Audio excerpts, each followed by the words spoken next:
Монголдо сайхан амьдрамаар байна нэртэй иргэний нийгмийн байгууллагуудын үндэсний анх дугаар чуулган өнөөдөр болж байна.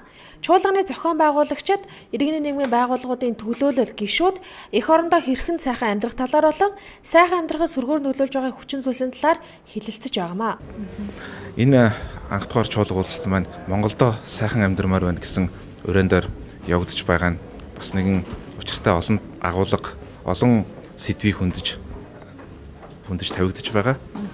Энэхүү чуулган маань өнөөдрийн нийгэмд бухимдал үүсгэсэн нийгмийн хамгийн болж бүтэхгүй байгаа тэр асуудлуудыг бид хэлэлцэж гарах арга замуудыг эрэлхийлж судалсан судалгаа, эрдэм шинжилгээний ажлууд тэр болгоныхоо нэгдсэн тоо баримтууд үр дүнгээ эрх баригчдад танилцуулж шаардлагатай бол иргэний нийгмээс гаргасан шаардлагын дагуу шаардлага хөрвүүлэх юм эрх баригчдад.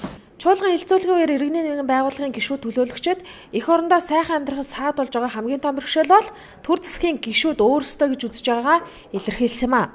Сайхан амьдрахад хамгийн том саад болж байгаа нөхдөд бол төр засаг өөрөө болчиход байна.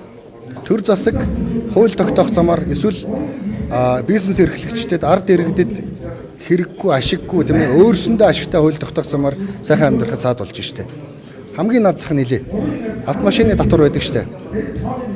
Хуучин буюу одоо нийгмийн дундаж доод давхаргынхан худалдаж авч чаддаг машин илүү хямдхан байдаг зах зээл дээр.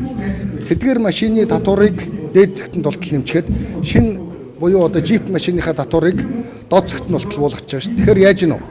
Джип машиныг авч унж эргэлдэг дээд давхаргынхны эрх ашиг өшөө татварын хөнгөлөлтөнд орж байгааз. Гэтэл нөгөө хямд машиныг second hand машин авч ундаг улсуудын татварыг өндөрсгөө хайчиндаг чинь тэдгээрийн эрх ашиг хөндөж байгааз гих мэтчлэн маш олон юм байна. Өнөөдрийн чуулга уулзалтаас гарах эцсийн үр дагавар нь юу юм бол засгийн газар шаардлага хөрвүүлэх юм болов? Ер нь чуулга уулзалтын гол зорилго нь юу юм бол? Засгийн газарт бол шаардлага хөрвүүлнэ. Тэр бол ойлгомжтой хэрэгэ. Ард иргэдэд хандсан тунхаг хүчиг гаргана. Тэ.